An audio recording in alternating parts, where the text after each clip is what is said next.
केंद्र सरकार ने जातिगत जनगणना का लिया फैसला। झारखंड में आजसू पार्टी ने केंद्र सरकार का जताया आभार, कहा समावेशी विकास की दिशा में कदम। नजर में फंसे मजदूरों की सुरक्षित वापसी के लिए आजसू एक्टिव पार्टी ने विदेश मंत्रालय को भी लिखा पत्र। अपहृत 5 मजदूरों के परिजनों से मुलाकात करेगी आजसू। जमशेदपुर में जेटू ने कार्यकर्ता सम्मेलन का किया आयोजन। जेटू के प्रदेश अध्यक्ष खीरू महतो ने मजदूरों को किया सम्मानित। प्रदेश में जेडीयू को मजबूत करने की कही बात। जमशेदपुर में जेडीयू प्रदेशाध्यक्ष खीरू महतो ने की प्रेस कॉन्फ्रेंस। मजदूरों के हित में आवाज उठाने की कही बात। राज्य सरकार पर जमकर बरसे खीरू महतो।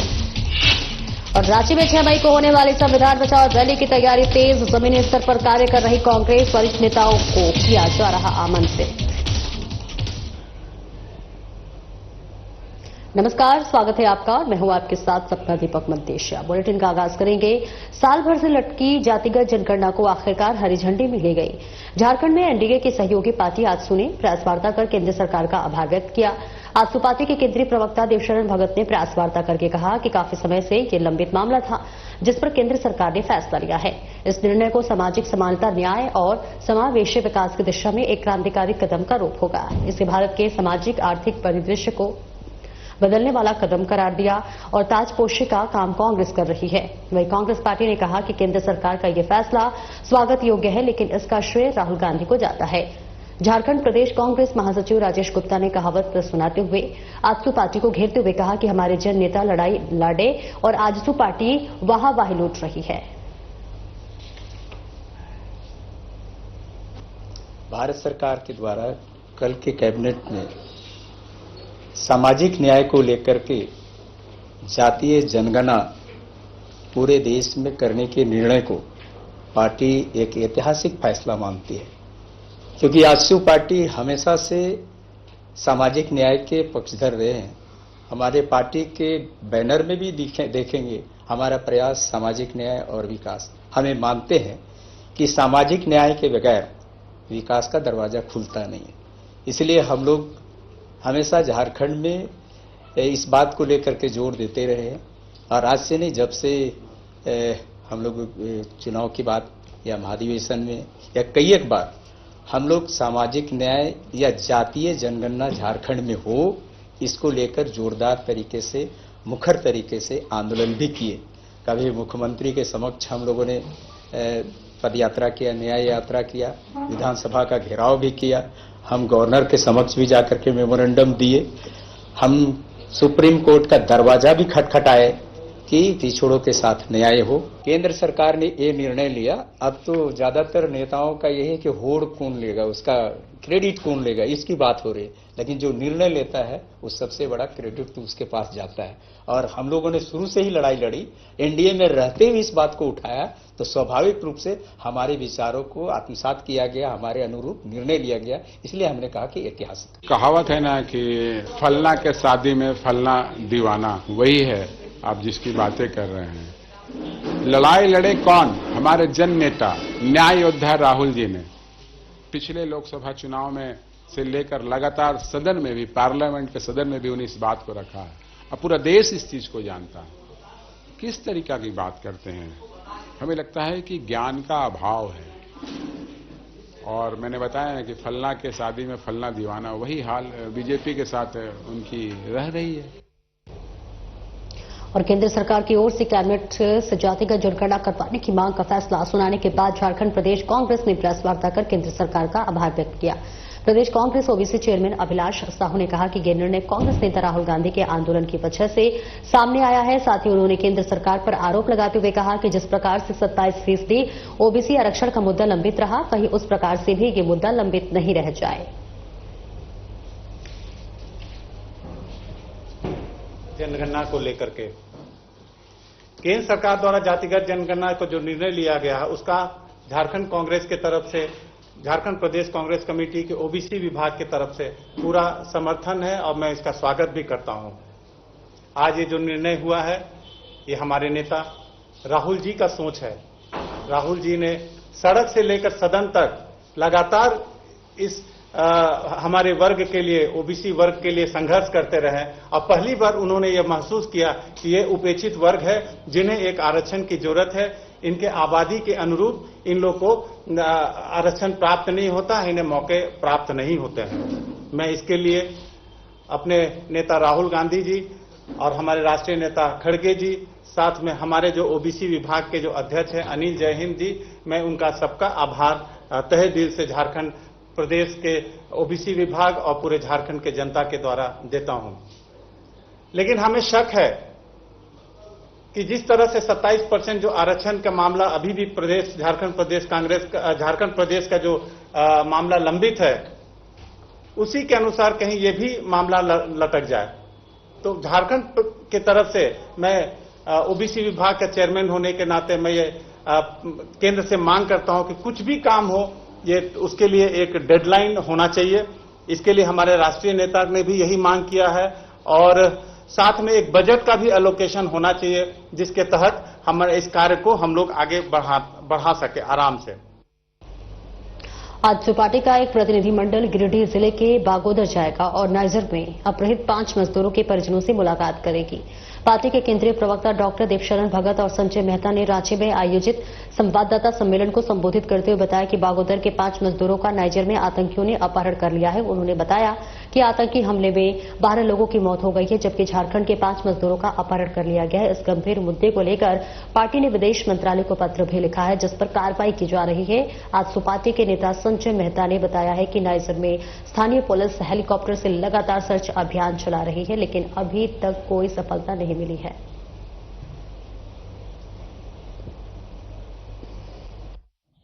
और मजदूर दिवस के अवसर पर हम पहले तो उन मजदूरों के बारे में ज्यादा चिंता करते हैं जो नाइजर में झारखंड से जाकर के अपहरण करके उनको आज भी बंधक है। हमारे पार्टी के द्वारा, पार्टी के माध्यम से संजय मेहता जी विदेश मंत्रालय को और वहां के राजदूत को इन्होंने लिख के भेजा था और इनके पहल पर इनका ए से उधर से जवाब भी आया और आज अभी संजय जी खुद इनके साथ एक प्रतिनिधिमंडल बगोदर जा रहे हैं, जहां से वो लोग आते हैं और वहां के लोगों से मिलेंगे और वहां वस्तुस्थिति के बारे में चर्चा करेंगे। जमशेदपुर में जनता दल यूनाइटेड की ओर से मजदूर सम्मान समारोह सह कार्यकर्ता सम्मेलन का आयोजन किया गया। इस मौके पर राज्यसभा सांसद सह जेडीयू के प्रदेश अध्यक्ष खीरू महतो, विधायक सरयू राय, जिला अध्यक्ष सुबोध श्रीवास्तव समेत पार्टी के तमाम वरिष्ठ नेता मौजूद रहे। कार्यक्रम के दौरान मजदूरों को सम्मानित किया गया। पत्रकारों से बातचीत करते हुए जेडीयू के प्रदेश अध्यक्ष खीरू महतो ने कहा कि झारखंड में जेडीयू को मजबूत बनाना है।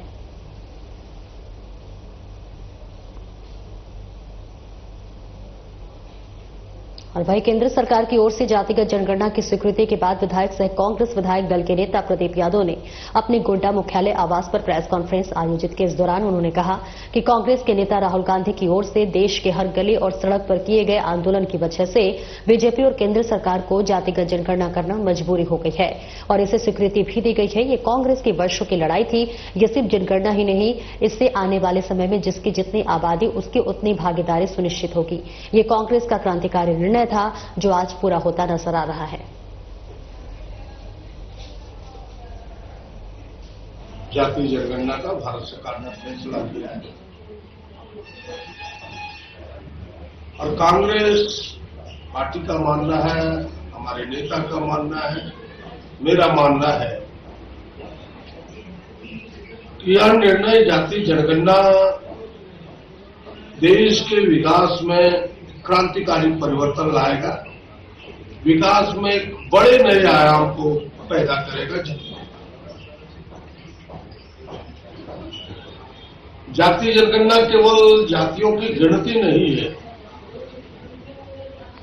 जो हम सब चाहते हैं, जो हमारी पार्टी चाहती है कि समाज का एक एक्सरे सामने आए कि वे किस जाति के लोग किस अवस्था में जी रहे हैं।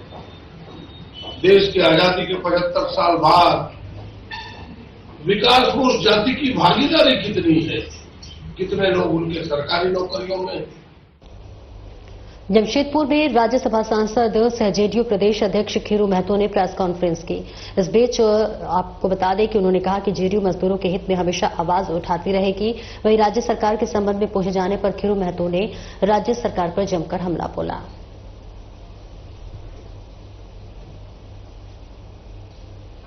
अभी असंगठित मजदूरों का बहुत बड़ा समस्या है, उसको कोई ध्यान उस पर नहीं देता। संगठित मजदूर को भी ध्यान देता है लोग, लेकिन संगठित मजदूर भी धीरे धीरे सब रिटायर हो रहा है, खत्म हो रहा है, कोई सब्सिडी नहीं मिलेगा।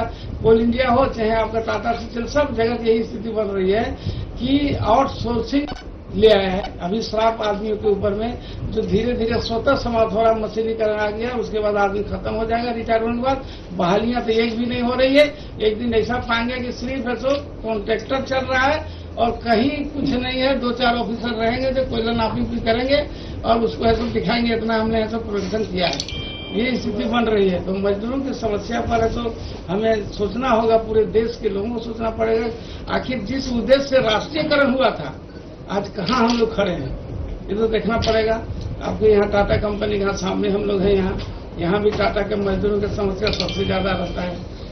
हर जगह प्राइवेट जितना कंपनियां सबको वही हालत है। कितना सस्ता में काम करा रहे हैं। वो 15,000 रुपया अगर ऐसा कंपनी है तो आउटसोर्सिंग लेगी तो आपको 10,000 5,000 में ऐसा काम कराएगी। ये स्थिति बन गया है, उसको कोई देखने वाला नहीं है। हम लोग क्या को हम लोग आगे बढ़ाएंगे। मजदूर दिवस के उपलक्ष्य में संकल्प आज ने लिया है। पूरे प्रदेश को पहले जोड़ने का काम करेंगे झारखंड में, उसके बाद आंदोलन को हम लोग किस तरह उसको अमली बनाने काम करेंगे, जिससे जनता के और 6 मई को झारखंड प्रदेश कांग्रेस राज्य स्तरीय संविधान बचाओ रैली का आयोजन कर रही है, जिसको लेकर पार्टी जमीन स्तर पर पहुंचकर कार्य कर रही है। पार्टी कार्यालय में इसकी तैयारी की गई है, जिसके पार्टी पंचायत स्तर और वरिष्ठ कांग्रेस नेता जो लंबे वर्ष तक अपना समय कांग्रेस को समर्पित किया है, उन्हें इस कार्यक्रम में आमंत्रित करने का काम किया जा रहा है।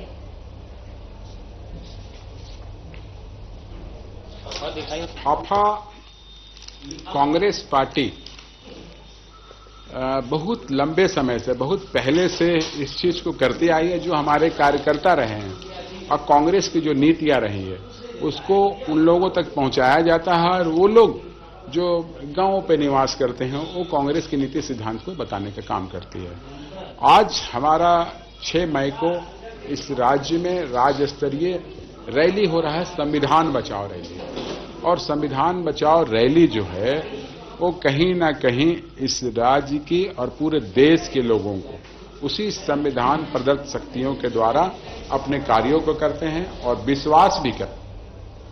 जिला स्तरीय चौकीदार प्रतियोगिता परीक्षा में कथित रूप से अनियमितताओं के आरोप लग रहे हैं। इसे लेकर बीजेपी के प्रदेश कार्य समिति सदस्य वीरेंद्र मंडल अभ्यर्थियों के साथ उपायुक्त कार्यालय पहुंचे, जहां उन्होंने जामताड़ा उपायुक्त कुमुद सहाय को एक ज्ञापन सौंपा, जिसके माध्यम से निष्पक्ष जांच करने की मांग की। वीरेंद्र मंडल ने आरोप लगाया है कि परीक्षा में पारदर्शिता की कमी रही और प्रशासनिक स्तर पर लापरवाही बरती गई।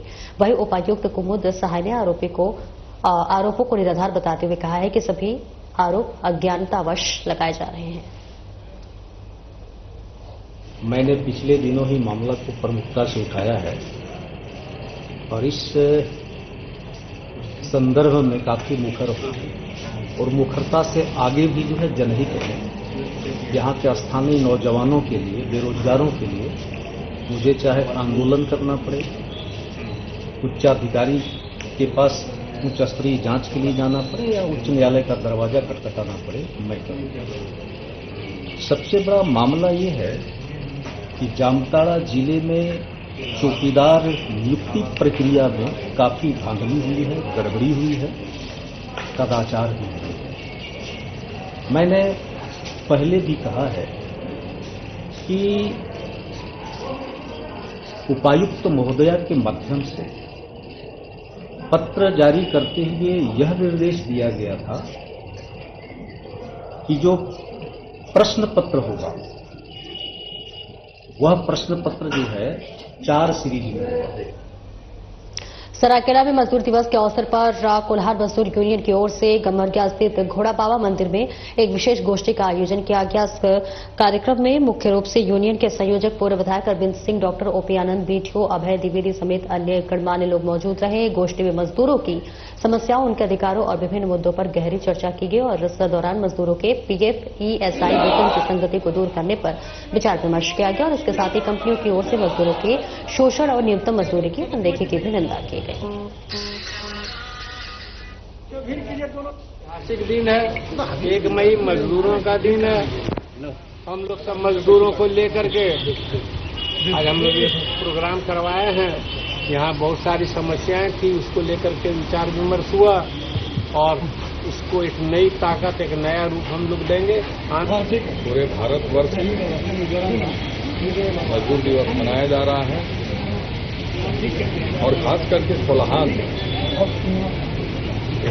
मजदूरों का क्षेत्र है और मजदूरी करके अपना परिवार चलाते हैं। और इस मजदूर दिवस के अवसर पर हमारे बड़े भाई आदरणीय पूर्व विधायक श्री मलखान सिंह जी भी उपस्थित हैं और हमारा सौभाग्य है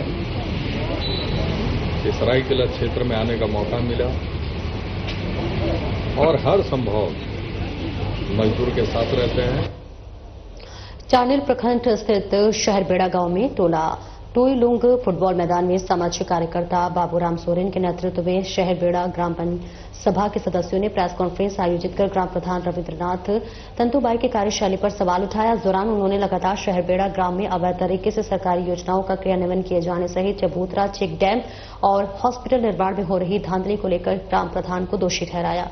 वहीं आसनबानी पंचायत के पूर्व मुखिया प्रत्याशी गुरुपत सिंह सरदार ने ग्राम प्रधान रविन्द्रनाथ तंबूबाई पर अपने पद का दुरुपयोग करने का गंभीर आरोप लगाया है। शहरबेड़ा ग्राम जो ये राजस्व ग्राम है, इसमें 3 मुख्य टोला आते हैं, पाथरडी है, टुईलुंग है और एदिलबेड़ा है। तो ये कुल मिलाकर 4 गांव मिलकर एक राजस्व ग्राम है शहरबेड़ा। और इस शहरबेड़ा में एक मनमानी तरीके से हम लोग देख रहे हैं। बहुत पहले से हमारे यहाँ असंवैधानिक ग्राम प्रधान है जो यहाँ रविन्द्रनाथ तंतुबाई हैं। आपको मैं इतला कर देना चाहूंगा कि 2022 में ही ये ग्राम प्रधान पूरी तरह से अनुमंडल पदाधिकारी स्वतः रद्द कर चुके हैं इनका नाम। लेकिन अभी भी कुछ अधिकारियों के मिलीभगत से और क्षेत्र के कुछ दलालों के मिलीभगत से ग्राम प्रधान मनमानी तरीके से हमारे शहरबेड़ा में अनेक सरकारी योजना का घोटाला कर रहे हैं। शहरबेड़ा ग्राम सभा के सदस्यों द्वारा आज टुईलुंग फुटबॉल मैदान में एक बैठक रखा गया। इस बैठक का मुख्य उद्देश्य है कि हमारा ग्राम सभा के अंतर्गत एक उप स्वास्थ्य केंद्र का, तो वहां पे बिना, सबसे पहले तो जो बनेगा उप स्वास्थ्य केंद्र, वो योजना स्वागत योग्य योजना है, लेकिन उससे पहले किसी को जानकारी दिया गया नहीं है। ना ग्राम सभा हुआ, ना ग्राम सभा सदस्य को किसी को जानकारी दिया गया, ना ग्रामीणों को कुछ पता है। उससे पहले ही गांव के जो हमारा ग्राम प्रधान जी है, उन लोगों ने 2-4 आदमी आके जगह चिन्हित करते हैं। और चतरा में रामनगर चौक के पास आरबी डायग्नोस्टिक्स अल्ट्रासाउंड केंद्र का उद्घाटन किया गया। इसका उद्घाटन civil surgeon doctor Dinesh Kumar और सदर अस्पताल के उपाधीक्षक डॉक्टर मनीष कुमार ने संयुक्त रूप से फीता काटकर किया। मौके पर कई चिकित्सक और समाजसेवी उपस्थित थे। बताया गया कि इस अल्ट्रासाउंड के खोलने के बाद मरीजों को अल्ट्रासाउंड से संबंधित होने वाले समस्याओं का समाधान हो जाएगा। आरबी हॉस्पिटल के निदेशक जीएस राजू और विनय कुमार ने कहा कि यहां मरीजों को 24 घंटे अल्ट्रासाउंड की सुविधा मिलेगी। उद्घाटन समारोह में मैं उपस्थित हुआ हूं और ये चतरा जिले में अल्ट्रासाउंड की बहुत बड़ी समस्या थी, जिसको इन्होंने दूर किया है। काफी ग्रामीण क्षेत्रों से भी लोग इनके आरबी हॉस्पिटल में पहुंचते हैं। आयुष्मान का एकमात्र अस्पताल चतरा जिले में आरबी हॉस्पिटल ही संचालित है। तो इस सबको देखते हुए ये इनकी बहुत अच्छी पहल है और गर्भाधारण पूर्व, वर्षों पूर्व जो लिंग परीक्षण और जो अन्य जगहों पर हो रहा है, उससे ये बेहतर जो कानूनी अपराध है पीसीपीएनडी एक्ट के अंतर्गत लिंग जांच और भ्रूण जांच जो अवैध रूप से किया जा रहा था वो सब इस संस्था में नहीं किया जाएगा। उनका यहाँ पर आयोजन किया गया। आप कितना समय दे पाएंगे सर यहाँ पर आप? वो तो ऑलमोस्ट डेली रहेंगे और जहाँ तक हो सके ज़्यादा से ज़्यादा समय देंगे। और जहाँ तक अल्ट्रासाउंड की बात है, ज़्यादा कॉमन तो लेडीज़ का है प्रेगनेंसी वाली, लेकिन हम लोग यहाँ पर पथरी का भी करेंगे। अल्ट्रासाउंड जो गॉल ब्लैडर का आता है, स्टोन और किडनी का स्टोन, प्रोस्टेट का आता है, तो ये सब हम लोग भी करेंगे पूरे होल। चाईबासा के टोंगरी स्थित मां तारा मंदिर में 2.5 करोड़ से नए मंदिर का निर्माण होगा। इसे लेकर भूमि पूजन का आयोजन किया गया। सचिव रितेश रानिया ने बताया कि बाईपास शहर के बीचों बीच डुकरी में मां तारा मंदिर को नया स्वरूप दिया जाएगा। सभी के सहयोग से करीब 2.5 करोड़ की लागत से भव्य मंदिर का निर्माण होगा, जिसमें टाइल्स और मार्बल आकर्षक केंद्र रहेगा। भूमि पूजन के पश्चात भंडारे का वितरण किया जाएगा और इस मौके पर उद्योगपति सह समाजसेवी मुकुंद रुंगटा, समाजसेवी बनवारी लाल निमटिया सहित मंदिर कमेटी के पदाधिकारी और शहर के लोगों ने प्रसाद ग्रहण किया। आज माता का कृपा हुआ है तारा मंदिर में। तारा माँ की कृपा से तारा मंदिर निर्माण हेतु आज अक्षय तृतीया के पावन अवसर के उपलक्ष्य में भूमि पूजन यहाँ पर हमारे मुख्य संरक्षक श्री बनवारी लाल नेवेटिया जी और संरक्षक श्री मुकुंद हुंटा जी, ललित शर्मा जी, प्रमोद नेवेटिया जी एवं अध्यक्ष पुरुषोत्तम शर्मा जी, बाकी सभी कार्य समिति के सदस्यगण, चाईबासा शहर के गण्यमान्य लोग, महिला दोस्त मित्र, सभियों की उपस्थिति में आज पुरोहित श्री निरंजन पंडित जी के द्वारा पूजा अर्चना की गई। पतरातू स्थित स्कूल ऑफ इकोनॉमिक्स के बच्चों का प्रदर्शन आईसीएसई बोर्ड 2025 में चल रहा है। इसे लेकर स्कूल की डायरेक्टर सह प्रिंसिपल ने कहा है कि आईसीएसई 2025 के परिणाम घोषित कर दिए गए हैं, जिसमें पतरातू स्कूल ऑफ इकोनॉमिक्स के छात्रों ने 100% उत्तीर्ण दर प्राप्त करते हुए उत्कृष्ट उपलब्धि हासिल की है। इसे देखते हुए उन्होंने सभी छात्रों को उनकी कड़ी मेहनत और समर्पण के लिए हार्दिक बधाई दी। साथ ही कहा कि स्कूल के बच्चों ने हमारे संस्थान को गौरवान्वित किया है।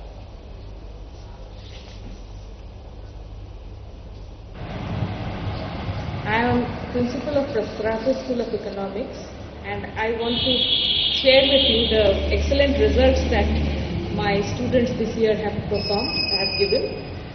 64 have got first division, highest Manisha Kumari, who has got 90% aggregate, and I am very happy for the students, and I wish them a bright future ahead. I am very happy for my teachers also. I congratulate the students as well as my teachers, who have taken a lot of effort to bring them to this stage, and they have brought name and fame to the school, both the teachers and the students, and I wish them a bright future ahead.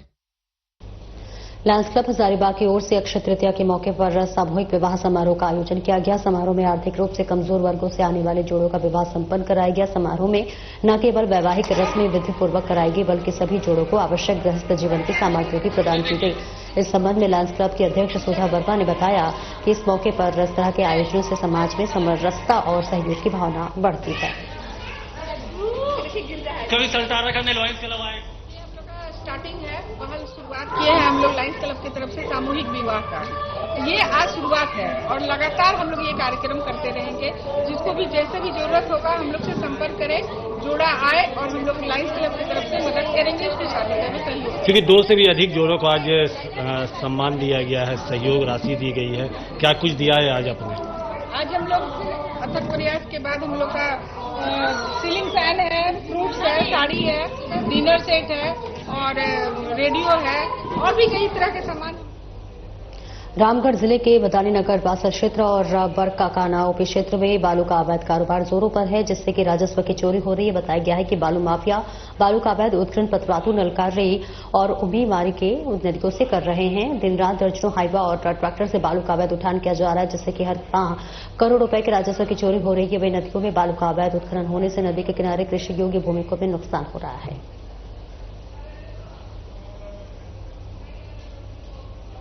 की जाती है और जहां से भी सूचना मिलती है त्वरित कार्रवाई की जाती है। इस तरह का मामला अब संज्ञान में आ रहा है तो इसके लिए अलग से टास्क फोर्स बना के फिर से लगातार छापामारी की जाएगी और किसी भी तरह का अवैध जो संचालन हो रहा है बालू का उसको किसी भी कीमत पे रोका जाएगा। हाईवा से भी भुरकुंडा तक काम हो रहा है सर, हाईवा से बालू का सभी तरह का, वो हाईवा से हो, ट्रैक्टर से हो, किसी भी रूप में अगर अवैध उसका होता है, बालू का उठाव होता है तो उसको रोका जाए।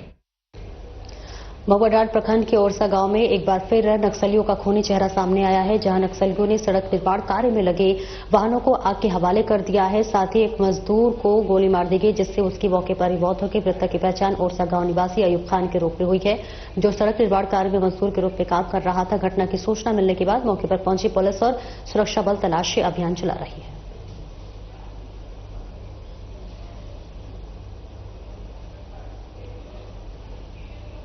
औरंगाबाद पुलिस को एक बड़ी सफलता हाथ लगी है। पुलिस ने गुप्त सूचना के आधार पर दर्जन भर से ज्यादा मामले में 15 वर्ष से फरार चल रहे कुख्यात नक्सली विकास यादव उर्फ जनार्दन यादव उर्फ रामचंद्र यादव को गिरफ्तार किया गया। उसकी गिरफ्तारी बंदे थाना क्षेत्र के उसके पैतृक गांव नारायणपुर से हुई है। इस संबंध में दाऊदनगर अनुमंडल पुलिस पदाधिकारी कुमार अरिशी ने बताया है कि विकास यादव के ऊपर कई थानों में 20 से 22 नक्सली मामले दर्ज हैं। तकरीबन 1 दर्जन मामले में वो लगभग 15 वर्षों से फरार चल रहा था। स्थित ग्राम नारायणपुर के विकास यादव उर्फ जनार्दन यादव उर्फ रामचंद्र यादव को बंदिया थाना द्वारा गिरफ्तार किया गया है, जो कई नक्सल कांडों में वांछित थे और कुछ कांडों में फिरार चल रहे थे।